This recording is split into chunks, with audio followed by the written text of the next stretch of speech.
And we've all been in that situation, right? As well, we've all kind of been in that situation where you'll have a mate who will start liking stuff that you know he doesn't like. He will start pretending Yeah. to like things just because he wants to impress a girl. It's such it's a common theme on the album, like the whole like meeting girls and everything. But it's just so on point that everyone must surely have grown up at that age and Well, been in that situation. we I don't know if you know, we've got personal experience of this in that when we were in our terrible band that we've referenced several times before.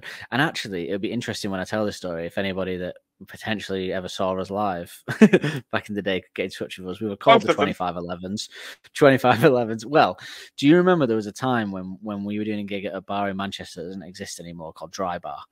And we inadvertently became the headliners, I think, because somebody else pulled out. So we were already poorly rehearsed, poorly written, dreadful at being in a band. I was the singer. As you know from my various bouts of singing in this podcast, I can't sing. I just did it because nobody else would. Dreadful. Tone deaf, you might say. And we people, it was headlining, it was a Saturday night, so big night. This is so bad, this story. And we got on stage and it was a really buzzing atmosphere in the half an hour from when we started to the end. And I actually stand by this as I take this as a note of something great that I did. We cleared the entire room of people. There was about 40, 50 people in there. And by the time we stopped playing, the only two people left were two of the band members' girlfriends. So maybe that's an imperfect encapsulation of this line. Is that they stayed? I mean, at least they stayed. We should have got like commission from the nightclubs of Manchester, who got like 50 new customers very, very early that evening. So do you want to go to the club instead? Yeah.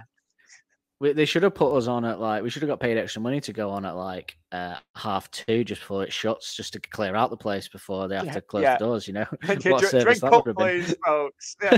But the part that's not been that you've not mentioned about that story was that we had to get there to load in at sound check at 5:30 p.m. Very important. And got very, very, very. I think I was sick about 3 times. I mean, I was pretty nervous anyway, so I would have been sick anyway. But after about 12 bottles of Copperberg in the space of 3 hours, it was just oh yeah.